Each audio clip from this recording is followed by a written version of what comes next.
aí, pessoal, tudo bem com vocês? Bom, chegou o momento de colocar em prática um projeto que eu idealizo há bastante tempo, tá? Que é justamente passar aqui no canal um pouco da minha experiência profissional adquirida ao longo desses quase 30 anos dentro do mercado corporativo. Desses 30, eu tenho praticamente 25 anos sentado na cadeira de CFO, então nada mais justo de tentar contribuir de alguma forma para você que está iniciando a carreira, ou até mesmo você que já tem experiência dentro dessa área, né, que já ocupa cargos de gestão, ou até mesmo a cadeira de CFO, e quer de alguma maneira ter novas ideias, né, saber se está realmente seguindo pelo caminho correto. Obviamente que eu vou passar para vocês é o que deu certo para mim sentado nessa cadeira, tá? É o que eu acredito, né, que um CFO, considerando esses aspectos que eu vou colocar aqui, ele vai ser bem sucedido dentro da sua posição. Então, contribuir aqui o que deu certo para mim, né, os pontos positivos, negativos, enfim, tudo que realmente contribuiu dentro da minha trajetória, tá? Pensando nisso, eu criei essa série aqui que se chama Desvendando a Agenda do CFO. Tá? Então, eu vou colocar vários episódios, né, que eu considero realmente que vão fazer a diferença para vocês nessa jornada. Tá? Então, eu queria começar com vocês sobre os 5 pilares que eu considero realmente importantíssimos dentro dessa cadeira, dentro desse guarda-chuva, tá? E aí, ao longo dos próximos episódios, tudo que eu for comentar com vocês, né, e colocar aqui no canal, vai sempre ter um link com um desses 5 pilares, tá? Ou seja, esses 5 pilares são de extrema importância e você tem que considerá-los durante todo o seu planejamento dentro dessa posição, tá? Então, eu vou dividir a minha tela aqui com vocês, tá? E vamos então começar. Esses 5 pilares, eles se encontram dentro de um guarda-chuva que eu chamo de excelência operacional. Tá? Então, você tem esse guarda-chuva, né, onde você precisa ter essa excelência para justamente suportar as áreas fins da empresa. Né? Então, área comercial, área de marketing, seja a área de demanda, a área médica, né, trazendo um pouquinho aqui para dentro da indústria farmacêutica, a área de P&D, ou seja, todas as áreas que vão de alguma maneira precisar de você, seja na parte processual, seja na parte de informações, seja na parte de sistema, ou seja, você tem que sempre procurar pensar em deixar eles livres para poder então exercer a principal função deles, que é o que? Trazer dinheiro para dentro da empresa, tá? Ou seja, reverter tudo que eles vão fazer em vendas, né? Porque nenhuma empresa sobrevive sem a venda, tá? Então, o primeiro ponto que vocês têm que pensar é, bom, eu sou um prestador de serviços e eu tenho meus clientes internos que eu preciso atendê-los para deixá-los livres, né, para poderem exercer, então, a sua função com maestria, tá? Então, o primeiro pilar que vocês têm que pensar são as pessoas, né? Ou seja, a sua equipe é o principal ativo que você tem dentro da sua área, né?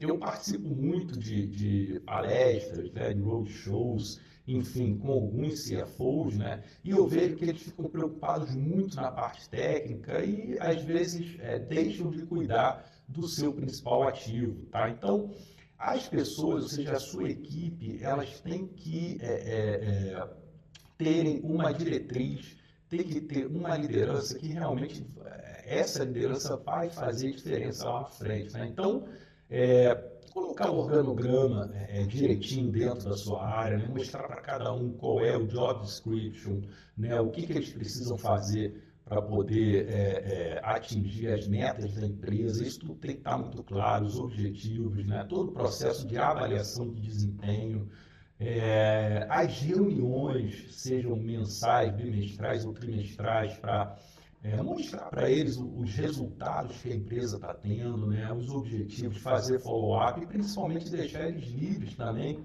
para darem feedback para você. Né? Afinal, você não é o dono da verdade e a gente também erra aqui na cadeira. Né? Então é importantíssimo essa abertura, essa transparência para que eles então possam dar o feedback para vocês. Tá? Depois eu vou entrar em detalhe, né, em cada ponto desse que eu mencionei, mas é importante vocês saberem aqui qual é, vamos dizer assim, para mim, o principal pilar dentro dos 5. Tá? Depois a gente passa então para o planejamento, pessoal. Então você precisa planejar, tudo tem que ser planejado, né? Então desde o budget que você vai construir, né, até o plano a 5 anos, o planejamento de cada área. Então você precisa sentar com o gestor de cada área dentro do seu guarda-chuva para poder realmente planejar e traçar o que é mais importante, o que é menos importante, o que é prioridade. Então tudo passa pelo planejamento, tá? O terceiro pilar, pessoal, é a governança, né? Então, a governança ela é de extrema importância, tá? Porque dentro dela você vai construir o código de ética e conduta, quais são as políticas de anticorrupção, antissuborno, as políticas de conflito de interesse, né? E todos os outros procedimentos e políticas que vão, então, nortear a empresa, né? Do ponto de vista ético, né, do ponto de vista de responsabilidade, né, do ponto de vista de sustentabilidade. Então, não é burocratizar a empresa, mas você precisa ter um mínimo de governança para que todo mundo pense da mesma maneira.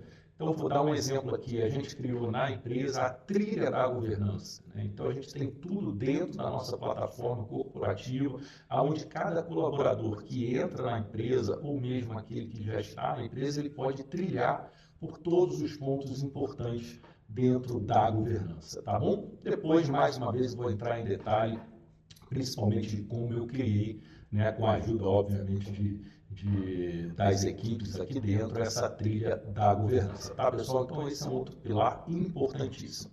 O quarto pilar é o sistema, né? Então, você precisa pensar sempre no teu ERP, né? Você realmente está utilizando todas as funcionalidades, você conseguiu automatizar tudo dentro do teu ERP, né? Ou seja, existe trabalho manual, não existe, ou seja, você realmente utiliza todas as funcionalidades do teu ERP, aquele ERP, ele é realmente o ERP para o seu negócio, então você precisa realmente ter um sistema que te atenda desde a automatização até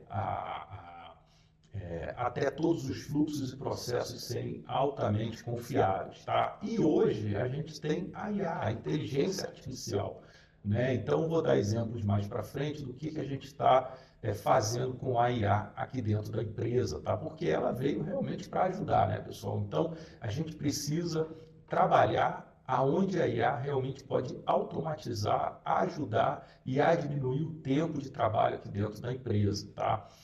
Um ponto importante na utilização da IA são os dados sensíveis que você vai compartilhar. Então, eu vou colocar aqui para vocês mais adiante, né, o que a gente criou em termos de política de utilização de IA dentro da empresa, para vocês então verem o que a gente está fazendo em relação a isso, tá? E o último pilar é o da informação, né, pessoal? Então, esse pilar é importantíssimo, porque você vai precisar gerar relatório, gerar análise, gerar a informação que vai, então, nortear todas as áreas e ela vai ser, então, suporte para a sua tomada de decisão, tá, pessoal? Então, é importantíssimo que você extraia informações fidedignas, crie os KPIs que realmente são importantes para a empresa. Não adianta você ter uma série de análises e uma série de indicadores que só vão, vamos dizer assim, dar trabalho, né? E não vão gerar qualquer benefício adicional para então você tomar a decisão, tá? Então você precisa cuidar muito desse pilar das informações, porque você então, a partir delas é que você vai tomar, vamos dizer assim, decisões, né? Então, estou realmente em linha com budget, não estou em linha com budget, preciso fazer algo adicional, preciso corrigir alguma rota que eu tracei, né? Como é que está minha margem bruta, como é que está meu custo de produção, como é que estão as despesas por cento de custo, né? Então, você realmente vai precisar desse pilar para poder seguir e ter sucesso dentro da empresa, tá? Então, voltando aqui, pessoal, esses são 5 pilares que eu considero realmente importantes, tá? Eu não invento nada, eu costumo dizer que a gente precisa, dentro dessa cadeira, fazer o feijão com arroz bem feito, sem muita invenção. Eu vejo que muitos CFOs querem dar um passo maior do que eles podem e acabam, então, atrapalhando o seu dia a dia, até a sua performance dentro da empresa, tá? Então, uma palavrinha que eu sempre carrego comigo é a simplificação. Eu acho que a gente precisa simplificar tudo que a gente vai colocar à mão, todos os processos da empresa, né? E seguir à risca esses 5 pilares, que seguindo esses 5 pilares, não tem erro, tá, pessoal? Vocês realmente vão conseguir ser bem-sucedidos, tá? Então, nos próximos vídeos eu vou explorar cada um desses pilares, né, colocando quais são os itens mais importantes dentro deles, tá? Espero, então, que realmente essa série contribua de maneira significativa para a sua carreira, né, e que vocês consigam, então, extrair daqui novas ideias e que a jornada de vocês seja de total sucesso, assim como está sendo a minha. Tá legal, pessoal? Um grande abraço, até a próxima. Tchau, tchau.